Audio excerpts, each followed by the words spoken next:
We're in the Ezra Klein school here as I've listened to your conversation for a couple of minutes.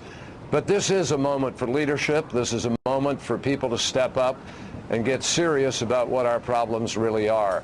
The debt deal that we just did is barely a scratch on the surface of what we need to do. What has triggered what is happening in our exchange and globally is really Europe. People are mistaking, I mean, we are contributing to it. The perception that the American economy is weak, the perception that we have used up the available remedies that we have, the perception that we don't have a lot of ability to absorb shocks, and the perception that Europe can drive us even further towards that recession. All of those things are contributing to people getting out of the market. But there are margin calls in Europe. Europe has Spain and Italy $12 trillion of debt between them. And what happened is recently when the European community came together, they put a Band-Aid on a wound that really requires major surgery. Everybody knows that. The result is people are bailing, and that bailing is triggered right into our market, and that's generating additional fears of this double-dip recession. The bottom line is that what we need to do, and I feel very strongly about this, you know, we've got to step up and start dealing with facts and with reality. And too many people in Congress are making up their own facts, and too many people are avoiding this reality and pretending that the only thing you need to deal with is the debt and deficit.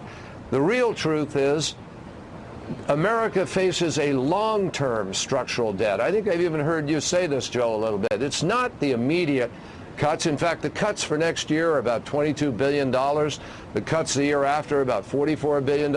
We can deal with that. But what people are looking at is the absence of a willingness to try to really deal with America's twofold long problem. One, the structural deficit on Medicare, Medicaid, Social Security, and two, the lack of job creation, a flat economy, an economy that frankly needs stimulus and needs a growth plan. That's what we've been talking about this morning. We can, and the question is, how do we get these two parties together? We can do two things at one time. If we take care of the long-term structural debt, Medicare, Medicaid, Social Security, defense spending, all of the wars that we're involved in right now, and we make those long-term cuts and send a message to the markets. We are serious, and we have taken care of the long-term problem. Let a lot of tax cuts expire, close tax loopholes, do all the right things and send the right message to the markets. Does that not give us in the short term, over the next 2 years, the freedom to actually inject more, whether you want to debate tax cuts or whether you want to talk about new spending programs, I'm talking about on the left and the right, doesn't that give us the space to do that in the short term? Almost completely, Joe, but not quite completely. That is absolutely a critical step of it. It may be 50, 60%, I can't tell you which. It's enormous, and we have to do it. But we also have to do something immediately, which is put a plan on the table for how you are actually going to grow America and play to our strengths. I'll give you an example. Everybody's screaming for bipartisanship. Well, I have a bipartisan proposal. Kay Bailey Hutchinson of Texas, Senator Lindsey Graham of South Carolina, Mark Warner of Virginia has joined with me in proposing an infrastructure bank which would allow us to take somewhere between $5 to $10 billion and leverage about $650 billion of investment immediately into rebuilding America.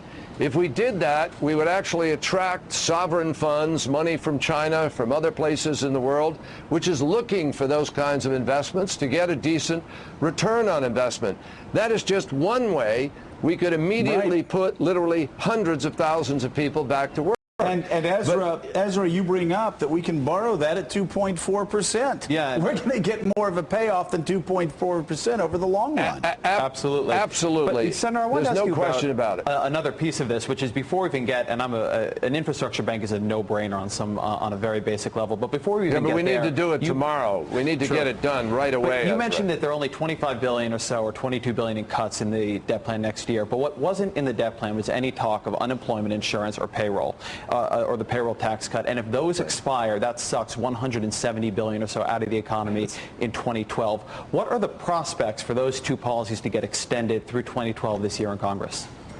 We have to change the minds of those people in the House of Representatives who have appropriately focused on the deficit and debt, but who have completely inappropriately left out any kind of plans whatsoever for how you create jobs and grow America.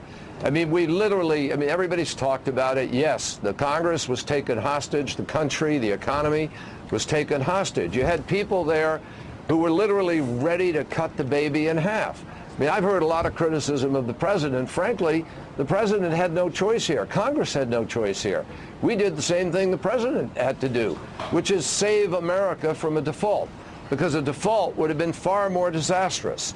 And what we had was a group of people who are completely unaware or didn't care about the consequences of their actions. They were actually arguing for a default, which would have been even more catastrophic with respect to what's happening in Europe and what's happening here at home now. So we have to break that. And I have to tell you, I say this to you politely, the media in America has a bigger responsibility than it's exercising today.